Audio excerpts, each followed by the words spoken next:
Without truth, there can be no justice. Ladies and gentlemen of the jury, have you reached a verdict? We have, Your Honor.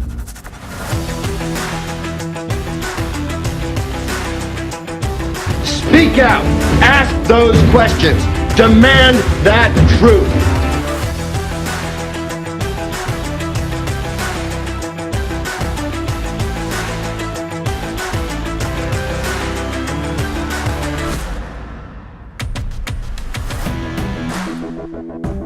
Hi everyone, and welcome to episode 13 of Truth is Justice.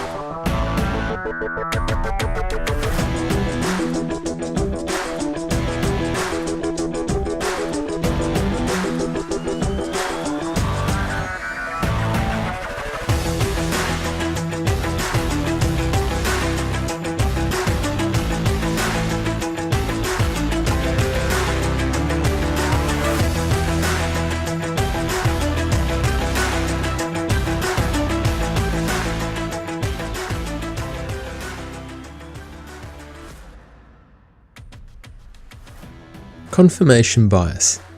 Now, it's an interesting term and one that is commonly used to explain why people on either side of a debate, and the discussion of this case is no exception, how they may not see things from a particular perspective. It's used by some to defend a position. For example, you don't want to see the evidence of the intruder because you've already made up your mind on the case. In reality, it's a catch-all response to factual evidence. When you're unable to dispute the evidence presented to you or the explanation provided to you, simply accuse the opposing side of confirmation bias and then walk away feeling that the debate has been won. I thought it'd be good to talk briefly about confirmation bias, so what it is and how it can be problematic to assume that people who do not agree with a particular line of thinking fall into this category. A confirmation bias can be best summed up by saying that it involves the process of favouring information that confirms your existing beliefs, and that can manifest in a few different ways. It can involve the researching of material to support your beliefs, and in that instance, only conducting research into the areas that support your argument, regardless of whether they are valid or not. And it can involve the interpretation of material in a way that supports your beliefs, and at the same time rejecting other interpretations that are perhaps in conflict with your beliefs. And it can also manifest by recalling from memory those examples and that evidence and that data which supports your beliefs, once again rejecting memories of examples, evidence and data which are in conflict with your beliefs. We can see examples of confirmation bias in different everyday ways. Say you have your mind set on buying a new fully electric car. You look for articles on electric car manufacturers and reviews of their cars and the benefits of an electric car over a hybrid or a fuel-based engine. And depending on how committed you are to buying an electric car, you might find yourself adding more weight to articles that are positive with respect to electric cars than they are negative. It can also be less obvious than that. So say you've moved homes and you need to find a dentist. What might you search for online? You might search for maybe dentists in your new town. And in the search results, there might be a website listing out bad dentists in your new town. And would you click on that? Probably not. Would you click on the link for best family dentists in your town, if that's what you needed, a family dentist? Probably. Would you read all of the bad dentist links to cross-reference them to the good ones? No, probably not. And that is confirmation bias. You're looking for confirmation of your bias, confirmation of your beliefs. And is that a bad thing? No, not necessarily. It is simply a human adaptation, and in many ways it can make us very effective and efficient in making decisions. In the electric car example, imagine if your car search began at the very basic level of transport, the need to get from A to B. Why do you even need a car over a bicycle? Why could you not just take public transport, or why would you just not walk? Even if you painstakingly progress to a logical decision that you need a car, the decisions then branch out into so many different directions. So many different directions that you'd be undoubtedly overwhelmed by all the choices. So car make and model, whether to purchase, lease or rent, whether it's a new or a used car. So you deliberately and consciously and subconsciously narrow that search based on what you know to be certain factors, elements that you have been able to make a decision on. Now, whilst these examples may seem somewhat unrelated to the process of analysing a crime scene, bear with me. I'll join the dots. Now remember my hammer example in last week's episode. Well, imagine that court case playing out if someone was charged with the murder of the individual and DNA and fingerprints had been found on the glove and the hammer beside where they were murdered. Assume that the DNA and fingerprints hadn't been matched to anyone. Now imagine that the evidence pointing to the person charged with the murder is all circumstantial, but somewhat compelling, and the defendant at trial had a relationship with the man who was murdered, and whilst motive wasn't necessarily clear, they had no alibi and a reason to be at the house that evening when the man was murdered. If you believe the defendant is guilty, you might dismiss the unknown DNA and fingerprints on the glove and hammer as being irrelevant. You might say that there is no evidence that they were even used in the crime, and no evidence that the unknown DNA and fingerprints is related to the murderer in any way. However, people who believe in the innocence of the defendant will scream confirmation bias and will argue that the unknown DNA and fingerprints means that there is no way a jury could possibly find the defendant guilty beyond a reasonable doubt. And what's the answer? How do we reach that end decision rather than, like the car example, potentially going through every single possibility until the conclusion of each is reached, many with no definitive outcome? The answer is the criminal justice system, and every single element operating within it. As we spoke about last week, the people tasked with the incredibly difficult job of investigating homicide cases are not armchair analysts. They are highly experienced, trained, experts in their fields, and they know what to look for. Because, and presumably, Mr. Carpenter didn't physically get up on the roof of the Melgars' home and take photos of every single roof tile to assess whether the claimed intruder entered through the roof. It doesn't mean that we see confirmation bias explainable by Mr. Carpenter turning the other way with respect to how an intruder may have gained entry. It means that Mr. Carpenter saw things in the crime scene that stood out to him, based on his experience and based on all of his training. He was applying all of his knowledge to what was in front of him and the analysis that he was conducting as he progressed around the crime scene. Now, people have claimed that we here at Truth is Justice are guilty of confirmation bias.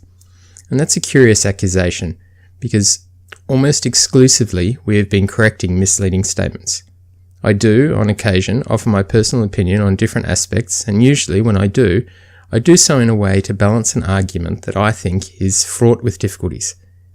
It's my attempt to balance the ledger, to give a different perspective on an element of the case. What we do is not an example of confirmation bias, it's fact-checking. That is our motivation, as we have so often explained. Let's look at some of the points that we've raised in this context. So could the poster have been torn off the wall by an intruder? Sure, if you want to believe that and come up with a scenario where that happened, I'm sure one is potentially possible. Importantly though, is it even remotely likely? No, of course not.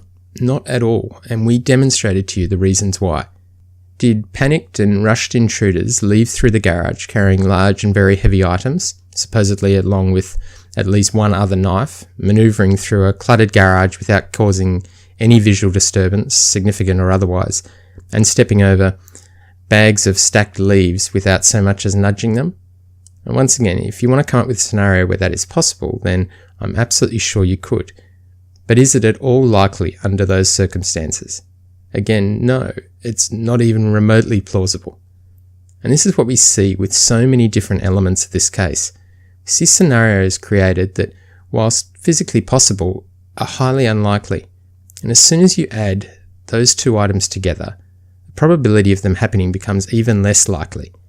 So add 5 or 10 or 20 or 30 more elements, and the probability then becomes so slim that the alternative is considerably beyond reasonable doubt.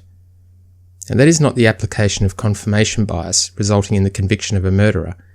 It is the reality of the facts, combined with the tens of thousands of hours that have gone into investigating and prosecuting the case. For those convinced of and those profiting from a position based on Sandra's innocence, the beauty of the case is there are very, very few, arguably zero, circumstances where they could be proven wrong in their position, the position that Sandra is innocent. So from an eyewitness coming forward pointing the finger at Sandra, that would simply be explained away as why didn't they come forward earlier, to DNA evidence confirming that Sandra is the murderer, and that'd be explained as being planted or misinterpreted or contaminated in some way. Now, neither of those elements likely exist, I'm just making a point. But in reality, Even an actual admission of guilt by Sandra would be easily and readily dismissed by some as Sandra simply wanting to put the matter behind her, along with, I'm sure, there'd be some details contained within a confession that had potential inaccuracies and was therefore determined by her supporters to somehow not be truthful. And the point being, it's a wonderful position to argue from when the reality is your position can be overwhelmingly argued against factually, but you can simply change your argument an infinite number of times, or simply ignore the overwhelming factual arguments against your narrative. And by way of an example, and it's a slightly silly example, but it's an example nonetheless, it can never be proven to everyone that the Loch Ness Monster does not exist. In fact, even when the most famous photograph, the so-called surgeon's photo of 1934, was confirmed as an elaborate hoax, many people still firmly believe that the monster exists, and many based on that photo. Now, even if the massive loch was drained, it could be argued that the monster moved to another area upon the disturbance. So, to those convinced that the monster exists, there's actually no method that could be used to convince them otherwise.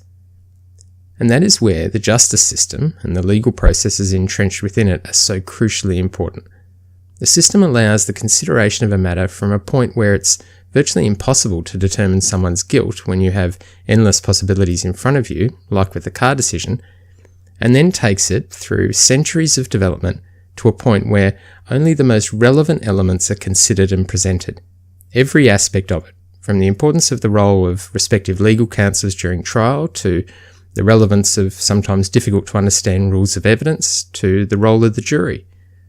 So whilst at Truth is Justice we concentrate on correcting the misleading statements, if you're interested in hearing about the importance of the trial and to hear about this case specifically from a trial perspective, I highly recommend tuning into the Getting Off podcast with Jessa and Nick.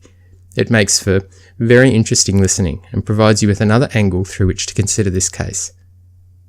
So to sum up, by going back to the original topic of confirmation bias, is it a bad thing? Well, not necessarily. The answer depends on how it is managed and how aware we are of the process. The one thing that it always does is it provides those people on one side of an argument with the ability to explain why points that they believe are so important are not more widely accepted. Think about it. Without confirmation bias, conspiracy theories would simply disappear.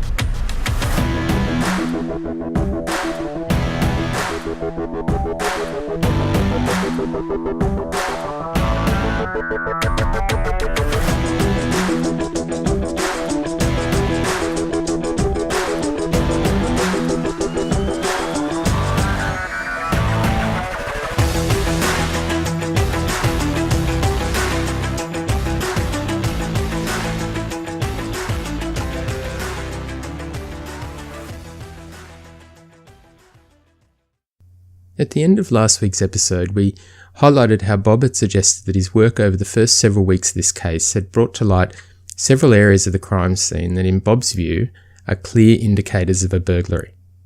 Now let's take a closer look at that claim, because I completely disagree that we have indicators of a burglary. So, progressing through the house and starting with the front door. As you know, the front door shows no signs of forced entry, and based on Herman's account, we can assume it was locked when Herman, Maria and their family arrived. So what's relevant about the front door is its position with respect to the house and the visibility of other homes. It's set back from the garage and from the southeast corner bedroom, so it's private and somewhat protected compared to the rest of the front of the house. And that's relevant, we'll talk about that in a little while. And then moving on to the southeast corner bedroom. And we have some drawers opened, we have an open jewellery box, and we have two items on the ground beside the jewellery box. We have a heavy poster that's fallen away from the wall, and we have a claimed stolen Xbox. Now, the contents of the drawers are entirely undisturbed. The jewellery box appears to have been kept that way, evidenced by the items draped over one of the open doors. The items on the ground may be able to be considered out of place if they weren't directly beneath the jewellery box, and if there weren't loose items on the top of the dresser, and if the room and the house generally was perfectly kept, but as is evidenced by all the photos, that isn't. Now, the claimed stolen Xbox was supposedly located in that back rear corner under the bed. Intruders would have needed to get down on the floor to even see it. So aside from the open drawers, the contents of the room, including the closet, appear completely undisturbed. There's a laptop on clear display on the daybed beside the window, something any intruders would have had to pass before getting down on the floor to find the Xbox. Next up is the guest bedroom, and the supposed evidence of an intruder there, well, we have the open doors of the armoire.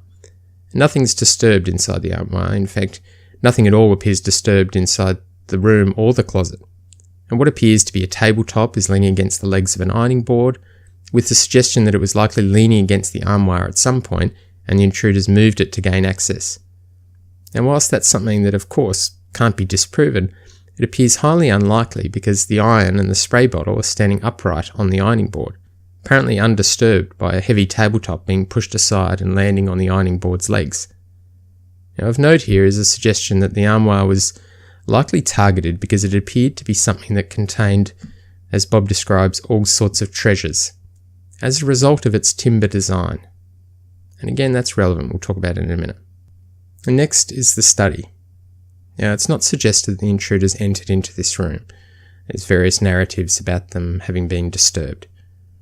Now, whilst there may not be any evidence of an intruder, we have some interesting items in the study, as a lot of you know. This is where we have the 32-inch TV DVD player, and it's also where it is understood that the laptops and the desktop computer were collected from for the purposes of the investigation.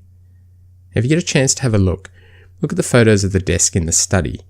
Actually, I'll put the photos up on the page on our website associated with this episode for you to look at. And notice the empty space in front of the monitor. There's been a lot of talk about the empty space on the cabinet in the master bedroom, but very little talk. In fact, I can't recall it ever being mentioned about this empty space on the desk. And whilst the keyboard is not visible, it may be that it's on a slide-out tray under the desk. And my thoughts on that space? It's that was usually reserved for a laptop. Next up is the living room. The evidence offered up for intruders in this room, the protruding cable from the device cabinet and the presence of the large flat-screen TV. Nothing else appears disturbed in this room. The stacked devices, including a DVD player and speakers, do not appear touched. A stack of DVD cases with loose CDs or DVDs on top doesn't appear disturbed. A space in the device cabinet claimed to be where the Xbox was sitting doesn't even appear to fit the Xbox without rearranging things, something I highly doubt an intruder would have any interest in doing. As for the TV still being there, I'm not quite sure how the presence of the TV can be used by someone to argue intruders, but it does show you that you can use anything really to tell a story, if you sell it well enough. And next is the kitchen. The evidence of intruders, the two open cabinet doors, one containing Tupperware and the other containing alcohol. Neither Tupperware or alcohol appears to be stolen, and both the Tupperware and the alcohol are relevant when we move into the master bathroom. And then we move on to the back door. And the claims have changed at different times, from the doggy door being a method of potential entry through the use of a long stick or pole to manipulate the deadbolt, to a crowbar or screwdriver being used to force the door, to a lock picker being able to manipulate the lock from the outside. And what do we actually see? We see a door that has clearly had a doorknob removed and either replaced or repositioned at some point.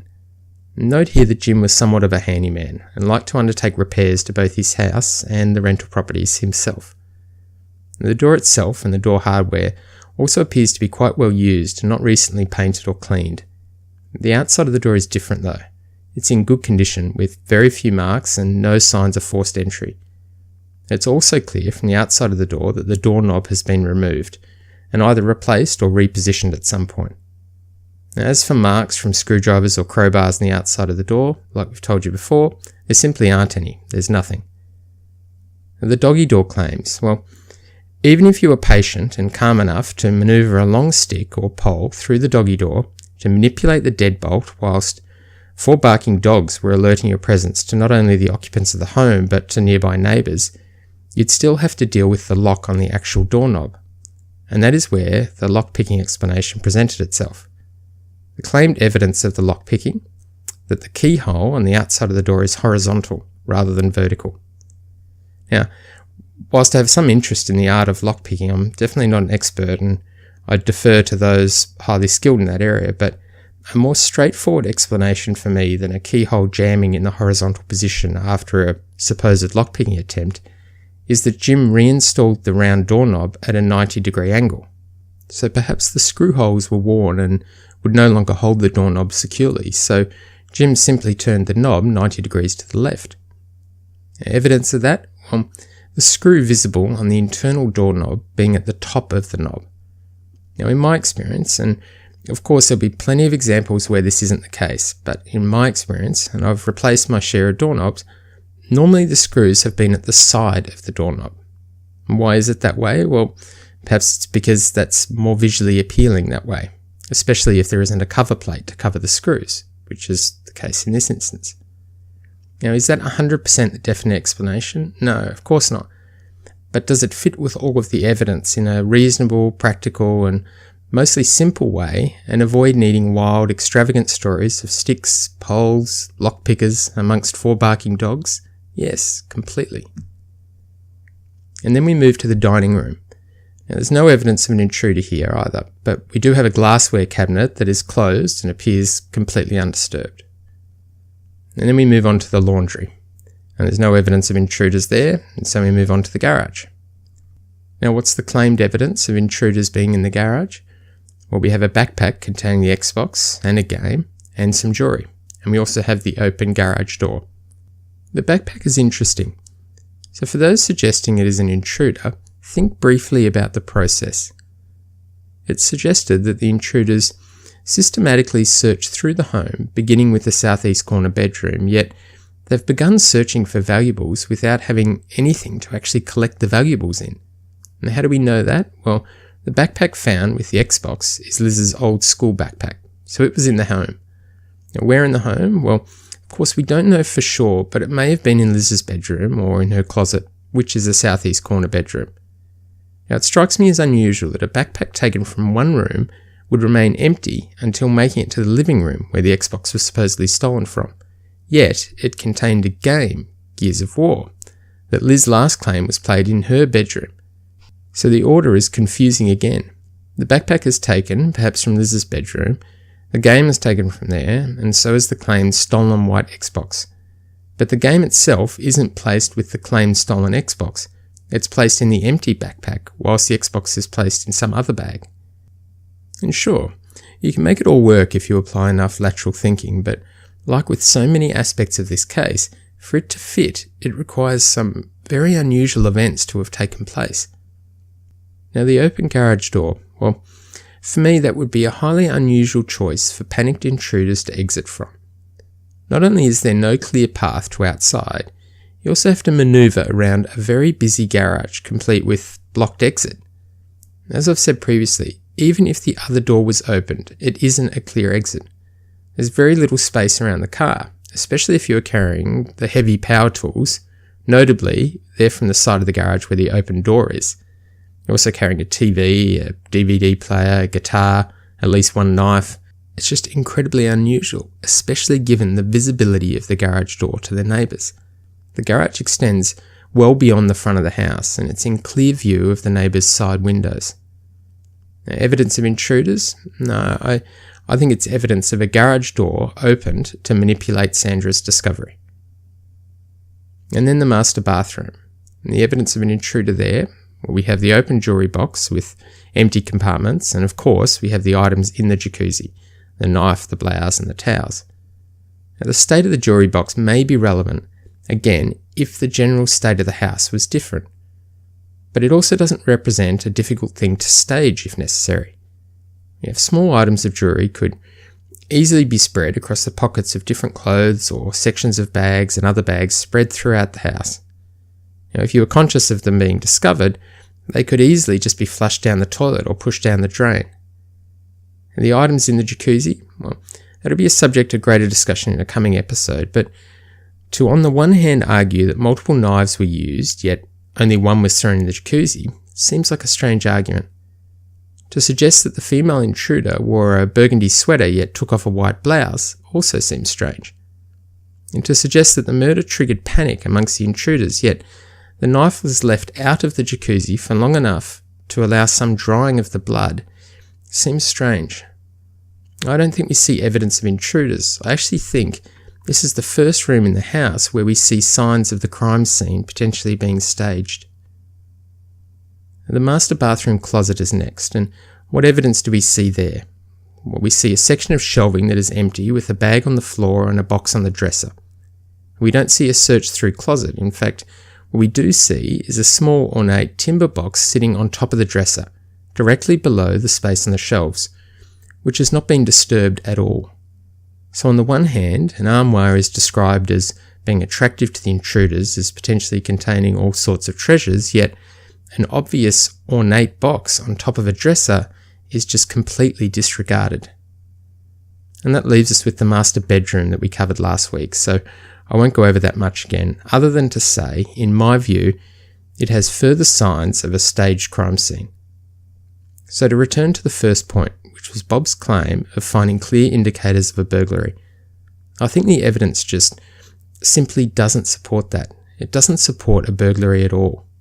But what we have found is that through false claims, misleading statements, baseless attacks on the crime scene investigator Mr. Carpenter, and in some instances some quite extraordinary leaps with respect to the evidence, the scene has been somewhat set up by Bob to suggest to his audience clear evidence of a burglary. So hopefully what we've been able to do here is to add some fact to the fiction around that description.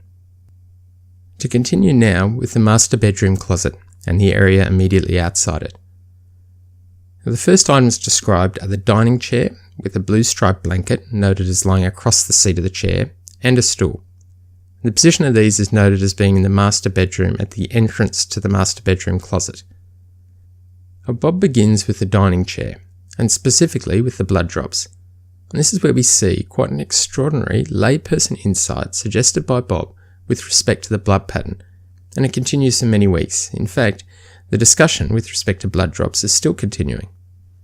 So Bob analyses the blood drops, and he does it in quite a significant way with significant detail, with a focus on specific areas of the drops and what the nature of those drops means. There's nothing necessarily wrong with that, except this is where experience becomes highly important and why experts are so crucial when it comes to the accurate analysis of information. And it's also where we begin to see the creation of another villain in this case, Ms. Rossi. Some of you may be familiar with the name Ms. Rossi. Ms. Rossi is the bloodstain pattern analysis analyst who provided expert testimony at Sandra's trial. Now we'll talk further about Ms. Rossi's qualifications and experience next week, and those qualifications and Ms. Rossi's scientific experience and reputation in the field is substantial, not just in Texas or in the United States, but on the world stage. For now, remember what we spoke about last week with respect to the importance of experience. Now, coupled with world-leading qualifications and a reputation for excellence, the findings of Ms. Rossi cannot be disputed lightly.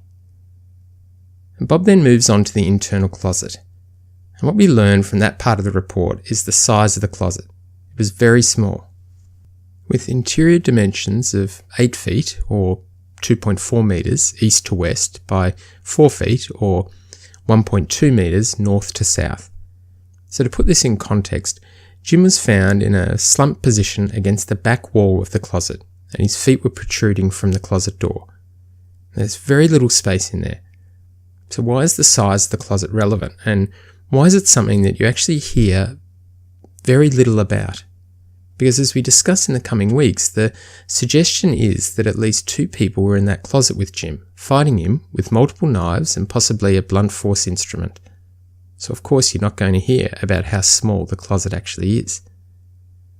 And Bob then talks about the closet and notes that there's blood spatter everywhere inside. This point is pushed repeatedly and it's emphasised.